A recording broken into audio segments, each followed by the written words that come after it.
You need to find the bastards who did this. Something like that might close a lot of doors for us, and even build boundaries.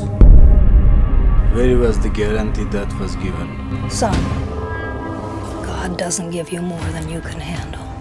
Գոր Վարդանյանի նոր ֆիլմը շուտով մեծ էկրաններ կբարձրանա։ Ստվերները դրախտում դրաման նկարահանվել է Միացյալ Նահանգներում անգլերեն լեզվով։ Ֆիլմի ռեժիսոր եւ գլխավոր դերակատար Գոր Վարդանյանի խոսքով այն նկարահանվել է հոլիվուդյան կինոարտադրության չափանիշներով եւ կարող է համարվել ամերիկյան միջին դասի ֆիլմ։ Ֆիլմը մարդկային պատմություն է,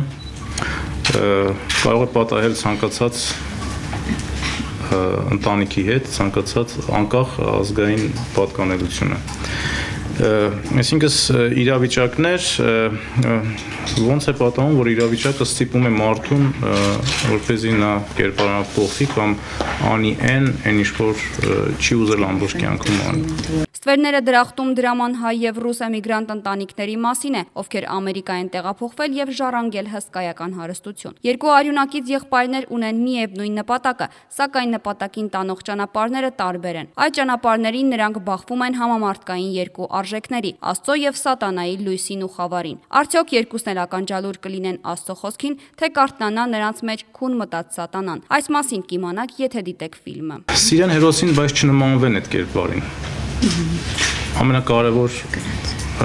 պոինտներից մեկը սա է։ Այս ֆիլմը տարբերվում է Գոր Վարդանյանի մյուս ֆիլմերից, իսկ այսպիսի Գորին դուք դեռ չեք տեսել, ասում է ֆիլմի սցենարիստը։ Գորին այսպես չեք տեսել, որևէ ֆիլմում,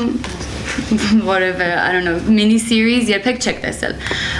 Այն ինչ որ ինձ նկարագրում էին, ես ուղիղ անմիջապես հենց հակառակն եմ արել։ Ֆիլմը Հայաստանում մեծ էկրաններ կբարձրանա նոյեմբերի 14-ից, որից հետո Ստվերները դրախտումը կթարգմանվի մի քանի լեզուներով եւ կցուցադրվի մի շարք երկրներում։